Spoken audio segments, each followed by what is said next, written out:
Yeah, 4:11 a.m. on the digital clock. No big grand counting, no ready-made radio hook.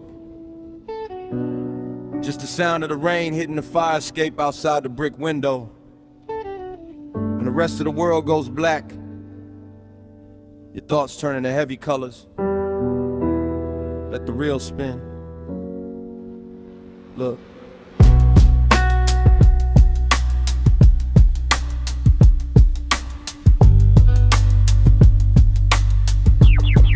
Look, I watch the neon sign of the liquor store bleed across the ceiling, staring at the drywall cracks, trying to capture a feeling that doesn't rely on a metric, doesn't rely on the public applause. Just sitting inside the quiet space, evaluating my flaws and the structural damages left behind by a fast-paced career. It's crazy how a little bit of success can amplify the fear of being completely forgotten when you decide to step in the dark. I see these new wave artists trying so hard to fake a spark, using artificial light and following a preset data code to make sure their content fits directly on the commercial road. But my spirit only thrives in the places where the shadows lean, where you can't buy validation through a glowing rectangle screen. I put the notebook down, let the silence talk to the room, realizing that the heaviest parts of our lives always bloom in the hidden margins long after the camera shutter is dead, leaving you alone with the unfiltered echoes in your head. The electric bass line drops deeper, matching with the slow. It rings up. Just watching the neon shadows dance against the wall, tired of the pretty fiction in the curated hallway hall. We just letting the analog tape stretch out its clean design, finding a little bit of paradise right on the borderline. Yeah, under the neon shadows,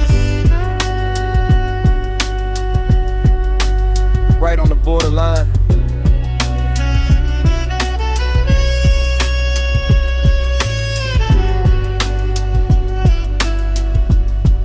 Yeah, let's talk about the weight of the silence when the phone goes dead, when there ain't a single notification jumping in your head and you're forced to look directly at the timeline of your soul, wondering if the choices you made actually made you whole, or if you just built a bigger cage out of a platinum plaque. I saw an old acquaintance last month, he wanted to track my financial progress, asking about the percentages and deeds. Man, it broke my heart to see a brother consumed by the weeds of a matrix that evaluates your character by what you hold, instead of checking on the temperature of your spirit when it's cold. I told him I'm deleting the baggage, leaving the status behind. I'd rather be a regular human being with a peaceful mind than a commercial product sitting high on a corporate shelf. I'm reclaiming my anonymity, reclaiming my spiritual health.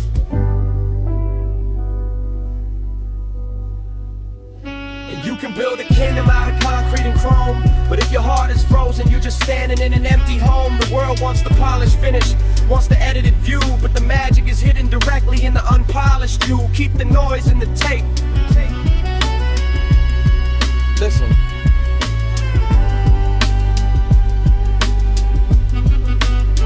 So I'm sealing up the windows, letting the environment breathe, refusing to let their artificial expectations make me leave the sanctuary that I constructed out of the raw truth. Cole told us to love ours, from the elders down to the youth, and I'm protecting the template, keeping the lyricism bone dry. No radio structures, no commercial compromises to buy. This is for the deep thinkers, the midnight drivers inside the car, who don't need a public crowd to tell them that they are a star. We elevating the consciousness, changing up the design, leaving a permanent shoe print on the final finish line. So let the saxophone echo out until the tape run dry. We found our own clarity underneath the quiet sky.